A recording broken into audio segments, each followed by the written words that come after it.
Thanks for tuning in for more NFL playoff talk on the OFN Today as the divisional round of the NFL playoffs begin tomorrow in KC and LA. Dave Cokin of Covers.com and I will preview each game with analysis, trends, the latest odds, picks, and more as the OFN Today for this Friday, the 11th of January, 2019 starts now.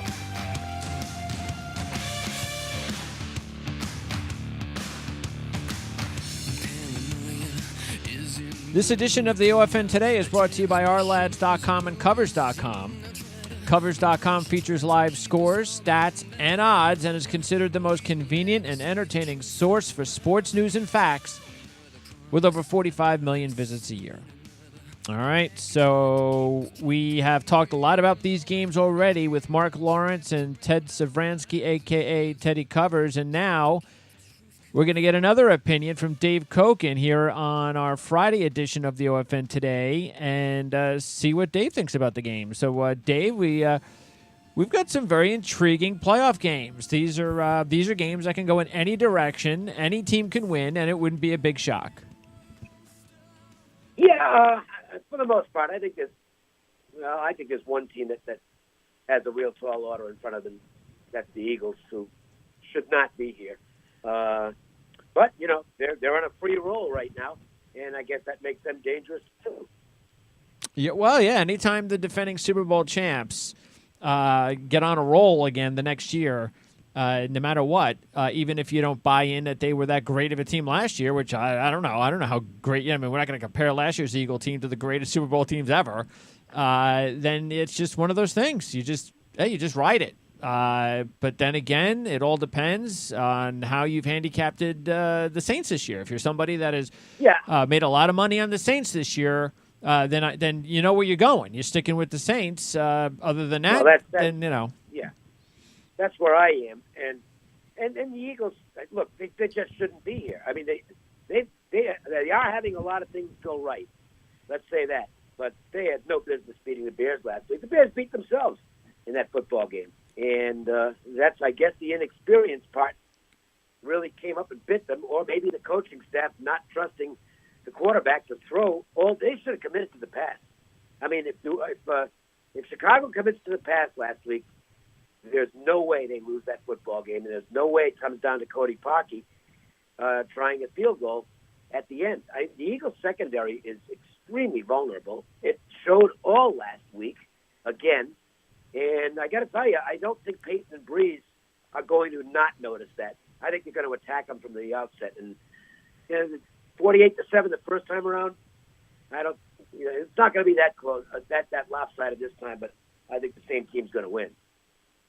Well, the Saints, they're in this situation where they want to be because they've been awfully good in the postseason under Breeze and Peyton. They haven't lost yet. So they've got that going for them. Of course, being in the dome, they don't have to worry about the weather conditions and all that. And I'm not sure that, past Saint teams, that might have been a bigger deal. This Saint team is built differently. This is the best defense that the Saints have had under Breeze, and including the Super Bowl championship team under Breeze and Peyton. They're also running the ball, which they've never done in previous teams the last couple of years, of course. Notwithstanding. So this is a different makeup team, but it's still, even though it may not, I don't think we ever think of the Superdome as, I don't want to play there. But you know what? You don't want to play there with Breeze and Peyton and this defense and them being the number one true seed of the NFL postseason. That's really where it all counts, and the Eagles have their hands full. Yeah, the best thing the Eagles have going for them is that they do have some momentum, and the Saints are the team with the pressure on them because the Saints are supposed to win this game fairly comfortably. That's obvious by the line. And look, we don't know. We'll find out on Sunday whether or not the Saints peaked earlier in the season. That's what's intriguing about this postseason is that, sometimes teams, when they get off to really good starts, and even by the midseason or by the blowout of the Eagles, Thanksgiving, wherever you want to say the peak was, Sometimes it's just, okay, you know what? We're just going to cruise to the number one seed, do what we have to do, and then when we get to the postseason, we are capable. We've won Super Bowls before. We are capable of turning it on when we're ready to turn it on, and that could happen. Or the opposite could happen, where maybe they did peak early and they haven't been able to get going again like they did earlier in the season. But again, that's why they play the games, and I guess you're going to side more with they're going to pick things right back where they left off a few months ago when they were the best team in the NFL, and then maybe they still are. Well, we'll find out on Sunday, but I certainly think that would be a big upset to me if it took place. The other three games, at least two of the three, they're toss-ups at this point. Well, what about the Rams? Because the Rams, by the way, the Rams were your preseason pick to win the Super Bowl, yep. And so they're in a good spot. I mean, come on, look, Cowboys, they're hot. Their confidence level is sky high. This is the best Cowboy team and situation for them in the postseason that I think I've seen since Jimmy Johnson. Not saying a whole lot, but still, it is. And now you got this Ram team with all the pressure on them. Same thing kind of like the Saints, though, but I don't trust the Rams like I would trust the Saints because they've never kind of cooled off and then picked things back up again. That's going to be something that we're going to need to see if they can do it on Saturday night. Well, and there's one other big difference, which is the Rams lost a vital component from their offense. Oh, yeah, Cup. absolutely. That injury has turned out to be really big. Yep. And they're not as good a football team as they were when he was on the field. It's as simple as that. Sure, absolutely. That's why when you looked at the team earlier this season when he was there, he was – look, you can say what you want about, of course, Cooks is a dynamic player and Woods is a nice player, but Cooper Kupp is just that special – it's sort of like it's Tom Brady's – Wes Welker. It's his Edelman. It's the guy that you go to when you need to pick up the big plays and move the chains. He's the guy I'm gonna rely on to make the big catch. And he's only in his second year, but that's the kind of player he is. And we talked about how great this Ram team was with all the players they added, but we also talked about, well, they don't have the best depth.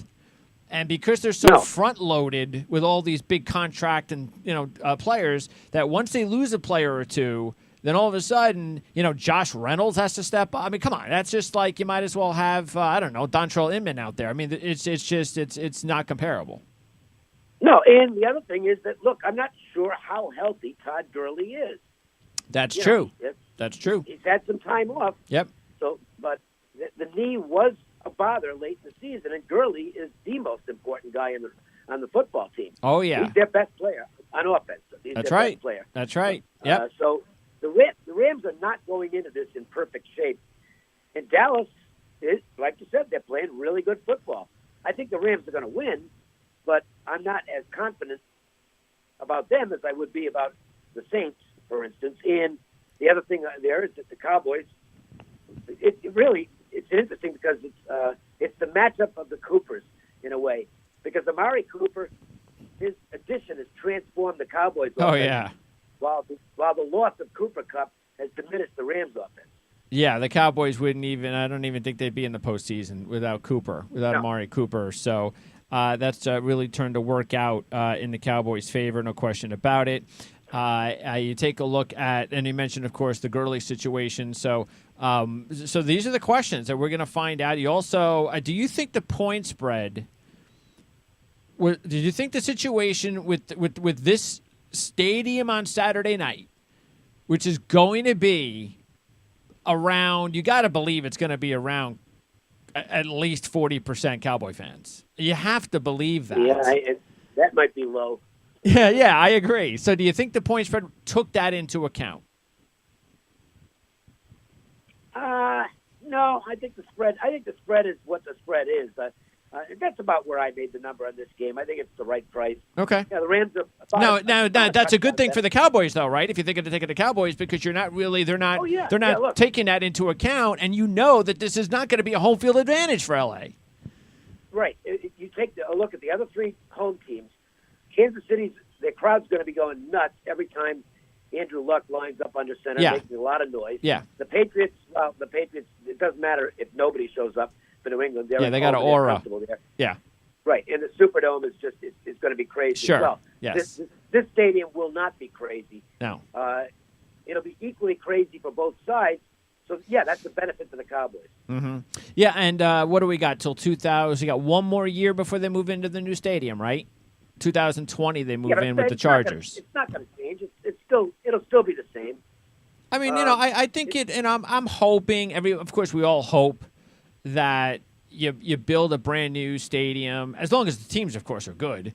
They stay good, and you hope that it will draw more season ticket local fans, especially the Chargers, for crying out loud. Yeah, they'll sell out. They'll sell out their tickets, but then the locals will sell their tickets. They will. They always did. Even back in the old days. I'm talking back in the Rosenblum days with the Rams. They'd sell their tickets. Yeah, that's just what they do. It's weird, but it's kind of like this. It's a Lakers town, okay? It just is. It's a Lakers town, and it always will be. I think the Lakers are the franchise there, and everybody else takes the back seat to that. The Lakers are the one team with a real home court advantage, or home field advantage, whatever you want to call it in LA. Sure. I mean, they've got a big, because nobody sells their tickets to Lakers games, okay? When they're relevant, and they're relevant again with LeBron James. But none of the other teams, to me, have ever had huge home advantages there. You know what's the good thing about being in the Coliseum in this type of situation is the fact that you do get a playoff game where it's going to be packed, and that is I like that setting. I like this setting because sometimes you go into those big stadiums in LA and it's like half full, and again you don't really get the feel of it. But now you get Dallas in LA. You're going to get the big, and it's going to have a really good special Saturday night. I mean, I got to tell you right now, this is the one game, believe it or not, out of all the games that I might actually think picking if I had to pick to watch just because of the setting. I think it's a great setting. I think it's just it should make for a really good game. It should and a good game to watch from home. Just to soak in the atmosphere, which does not happen often that you are intrigued about the LA atmosphere of a football game. I don't know. I think it's a fun matchup. But I hope. If it's a good game, it's got to be a good game, of course. If it's a good game, then it becomes very intriguing because the Rams. They've got to win this game. They can't lose twice in a row in the postseason at home. The thing is, though, and it's the common theme whenever there's a sports event in Los Angeles. In most cities, when the camera crews search the crowds, they're looking for fans going nuts and crazy outfits and stuff like that. The one exception is L.A., where they're not looking for any of those. You'll see no camera shots, none of people like that. What you will see is they'll be looking for shots of celebrities who are at the game. That's true, and there'll be a lot of them. There'll be a lot of them. That's the point too. Is that there's going to be a lot of that going on in this game, and hopefully the game. Look, if you're going with the Rams and giving the points, it's different. But if you're taking the Cowboys or you're just a spectator, then I think that's what you're looking for. You're hoping you've got a lot of intrigue and drama all the way through till the end of the football game, and I actually think that's the way it's going to go. And as I've said on the other shows, because I did it last week, and I know. Now you tell me where you stand because Mark brought up the point of the historical trends and how much they differ historically going back 10, 15 years as far as first wild card round dogs, divisional round favorites. Then Teddy brought up but last couple of years. You got to take a look, or last year, I forget. You got to take a look where that's not been the case. You've had a lot of dogs that have been covering. So where do you kind of fit into that, historical versus, recent? And this season, of course. I don't know where to stand on that, so I ignored it and just looked at the matchup. That's what I do. I just looked at the matchups, and that's why, to me, the most intriguing matchup really is the Chargers and Patriots, because if the Chargers are better than the Patriots. Okay, The they are. have more. The more talented roster here is the Chargers. Yep. But the intriguing part of this is the Chargers still, even with the win last week, they still are completely untrustworthy. Yeah. Look at last week. Yeah. They should have won that game by 30 last week. Yeah. The Ravens were absolutely horrible in that football game for 3 quarters, and the Chargers can't put the ball in the end zone. They're kicking field goal after field goal. They're getting help from John Harbaugh, who for some reason is making some of the worst decisions he's ever made as a head coach in the game. And, they eventually won the game, but, boy, you can't tell me coming out of that game, if you're a Charger fan, that, well, they finally turned the corner, and now they're able to win a big game. And that, to me, is the intrigue here, because New England, and there are so many chinks in the Patriots' armor this year, especially on defense, and even on offense, where Gronkowski has clearly lost a step, and the offensive line hasn't been as good. And yet, can you trust the Chargers to go in to Foxborough and beat a Patriots team? If there's nothing else, they know how to win football games, Brady and Belichick. And that, to me, is where you kind of get away from the matchup and just look at, there's where the character of the team and the history of the teams does come into play. Yeah, this is this is pretty. You got to believe this is it for Phillip Rivers and the Chargers facing Brady and the Patriots. I'm not saying that the Brady and the Patriots are going anywhere next year, but I don't know. I just get the feeling that this might be the last chance for Phillip Rivers to beat Tom Brady in this kind of situation, because those opportunities are going to slowly go away. They don't play every year anyway.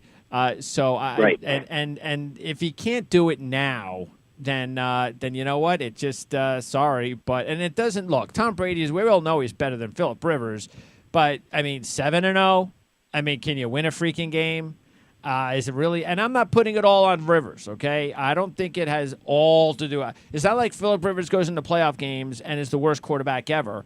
He just needs to start elevating his game more to be that special quarterback. If he wants to be, he's got the team now where if they lose, chances are it's not going to be because he goes 28. He's not going to go 28 of 32, 325 yards, 3 touchdowns, no picks, and lose the game. So, and you know what? Because of that, go ahead and do that.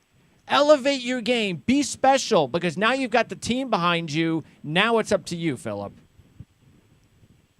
Yeah, but even if he does that, though, they still have to hope that Belichick and Brady don't find a way to pull a rabbit out of a hat and win the football game, which they can. To me, this is the game that I don't know what's going to happen here, and that's why I'm so mesmerized by the matchup itself. I think it's going to be a really close football game, and I guess my feeling is that, and I won't play it because while I think the value might lie with the Chargers at the price tag, I don't trust them to win the football game, and I just think the Patriots are going to find a way to pull this out by a field goal. Yeah, that's why I said yesterday that even though I'm doing all the dogs, the one team, money lines, the one team that I would, which is weird because it's the lowest line, one team that I would actually take the points on instead of the money line is the Chargers. So, because I don't trust that they're going to close the deal, in the last minute or two of the game when they might be winning and a win goes to a loss, but they still cover the spread. Something like that. Yeah, absolutely. It's supposed to be the least likely of the in terms of being a big surprise. If the Chargers win, it's not a big surprise. No. It's the spread. But in a way, to me, in a way, it is a huge surprise. Yeah, it'll be a big story too. Yes, if they actually do it. It does. Yeah, exactly. Because especially it's not the Super Bowl. It's not even the championship game. So we this but is. Here's the thing, Greg. If they do go into Foxborough and win, there might be no stopping them. Yeah, I think the only team. I'll say this though. Okay. Who do you? Because here's my thinking. If they do win, as strange as it is, I actually give them a much better chance of beating the Chiefs because they are just on some crazy, freaky road kind of thing where I would not trust them at home as a home favorite in the championship game against the Colts. Well, yeah, you know what? That kind of makes sense too. Yeah. Uh, Because everything flips, they become the I favorite. think Kansas City's going to beat Indianapolis. So. Was that the Chiefs? Yeah. Well, look, we know the Chiefs overall have been obviously a better team than the Colts. So for the majority of the season, that's why they're the number one seed. The thing I think we're gonna find out early, and I don't mean if the Chiefs take a 14-0 lead. I mean that if they've got if by halftime they haven't been stopped. They look like they were looking a month or two ago, a few months ago, when they were against the Rams offensively against the Rams, and they just look like they're not going to just no way the Colts are going to stop them for some reason. Then but the thing is even if that game kind of goes back and forth a little, I think the Chiefs, what they've got to do to win this football game is at some point going into the fourth quarter, they've got to put the game away. They can't keep the Colts within striking distance because then all the pressure goes on the Chiefs, and all of a sudden it's like, here we go again. And then, Andrew Luck's got the ball with a chance to win the game, and then you know what's going to happen. So, yeah, I think I agree. I completely agree with that. I think it's if the Chiefs get off to a bad start in this football game, they're in real trouble. Because the Colts are, I don't know how this defense did what it did. And I've made a point of saying this a few times. Going into the season, if we go back to the very beginning of the season, when we're talking about preseason rankings, I had the Colts as the worst defense in the league. Yeah, sure. I mean, on paper, they had so many young kids, and they were coming off a bad year, and there were so many changes in personnel and a rookie coach. Yeah, absolutely. Sure. Well, I mean, I ranked every unit going into the season. Mm-hmm. And when I added up the numbers on the Indianapolis side, I had them 32 out of 32 defensively. So you can't get it more wrong than that.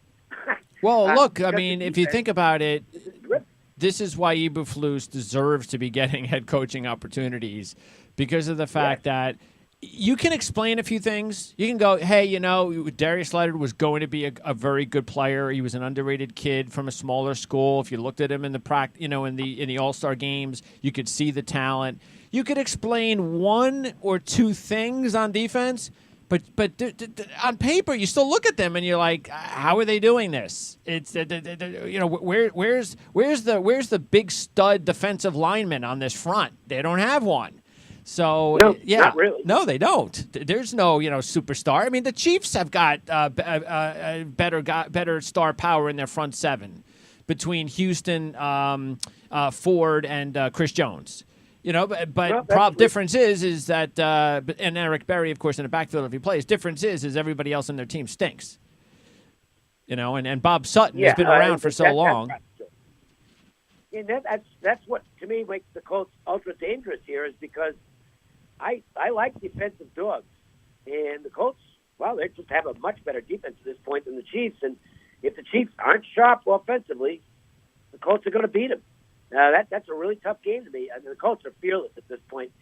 As any team that starts the season 1-5 and ends up in the final 8 should be. I mean, they have no pressure on them at all. No, that's the team that's in here on a free roll right now. Yep. Yeah, and if that offensive line with Quentin Nelson, talk about rookies of the year. If that offensive line can continue to keep Andrew Luck upright, the Chiefs are going to have to probably score mid to high 30s to win the football game.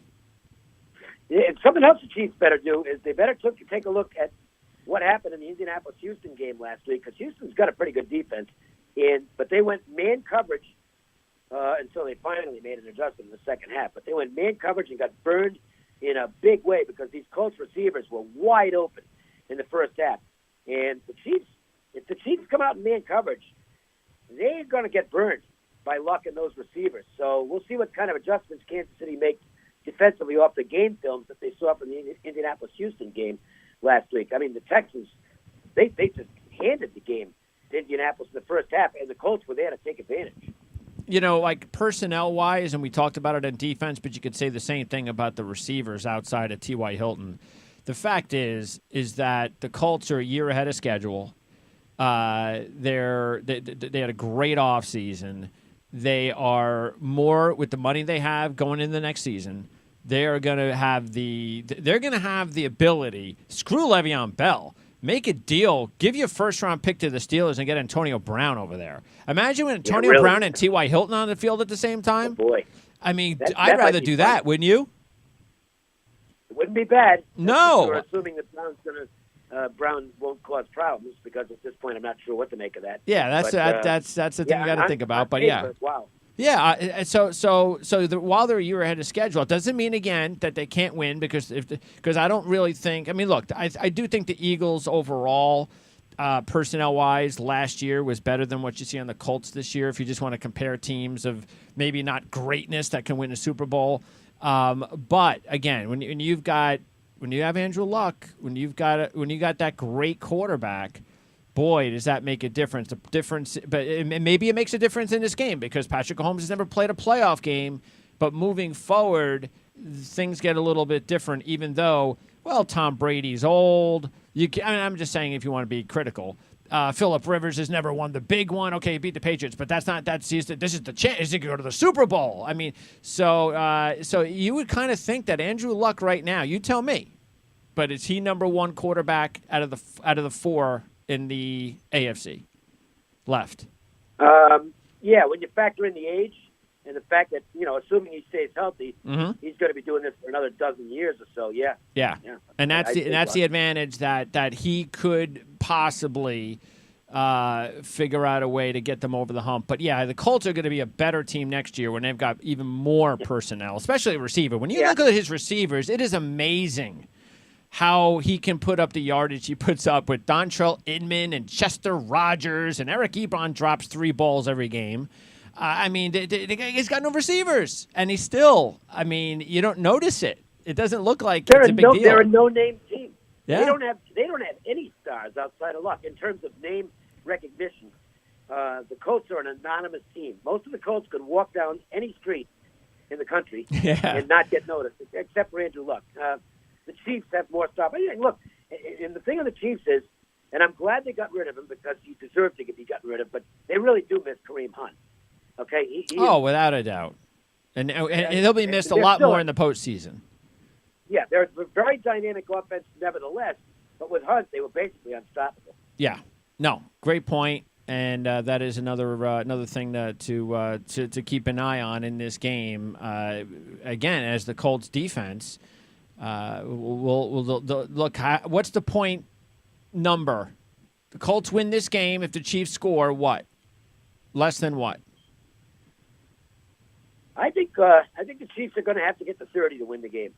Okay, that makes sense to me. Because I'd be surprised if the Colts couldn't score between 28 and 38. I'd be kind of surprised. I mean because the Chiefs can't play defense. No, the Chiefs are awful on defense. They're going to get burned, and you got to figure the Colts are going to get 28 anyway. You would think so, yeah. That's minimum. If they don't, that'd be a big surprise. All right, and that'd be real good news for the Chiefs moving forward. If they win the game and give up less than 30, then that's saying a lot, which is kind of bad. All right, Dave, so appreciate it as always. Next week, we'll have championship weekend. So that's kind of good. Then we've got that week off before the Super Bowl. And in the meantime, you're heavy at work. What's the big thing for you, NBA or college basketball, or both? No, I don't do NBA, but college basketball and the NHL. And fortunately, it's been pretty good in both, so hopefully that'll continue. College basketball and NHL. And what do you favor more, NHL? I know you're a big NHL fan, so. I like the NHL better. I mean, if you give me a choice of what I'm going to watch, I watch the NHL every night and kind of just check on college basketball scores. Well, that's good, though, because of the fact that, I would think that when you take a look at the major sports, especially this time of year when the NFL season ends, you probably have more handicappers out there probably favor the NBA, college basketball over the NHL. So if you do really well in the NHL, that gives you a leg up on most of the other guys you're competing with. Well, it's not really, because the NHL is just an awful sport as far as sales are concerned. It does really well in the cities where they have NHL teams, but outside of that, It's kind of an afterthought for most people, but there's money to be made in the sport. There you in my go. opinion. Well, that's the only thing. Yeah, I mean, hey, if people Doesn't notice matter to it. me. Listen, I don't do it now, but when arena football was getting a little attention for a few years, I mean, I killed arena football, and it didn't matter to me that nobody watched the games. Sure. I still follow the Canadian Football League. Hey, if you, it doesn't matter, and I don't think anybody should matter what sport it is, as long as you're making money. No. It shouldn't matter at all. Look, that's part of the reason EPL has gotten more popular here with bettors. And I don't do soccer myself, but there are a lot of really sharp EPL guys out there, and that's increased the popularity of that sport because it's become a bigger betting sport in this country. Dave, appreciate it. Enjoy the games. We'll talk to you again next Friday. Sounds good, Greg. Enjoy the game. All right, you too. Thanks, Dave. That's Dave Cokin, covers.com. You can catch him on Twitter at Dave Cokin. You can email him for personal service inquiries at Cokin, Cokin, at cox.net. Or you can purchase a package at smokincokin.com. But, of course, go to covers.com for Dave Cokin, for Teddy Covers, and for Mark Lawrence. That's where you can check out all of their picks and what they can provide you in the NFL playoffs for this weekend. All right, so that'll wrap it up for the week in coverage here on the Our Lads Football Radio Network. We'll see you next week. We'll recap, of course, the 4 games and preview the championship games next week. Dan Shanka will join me for draft coverage in the next couple of weeks, so stay tuned for that as well with the East-West Shrine game coming up in, about 8 days, actually, I think it is. So anyway, have a great weekend, everybody. For Dave Cokin, I'm Greg DePalma. We'll see you next time right here on the OFN Today on the Our Lads Football Radio Network. Alpha Mike Foxtrot.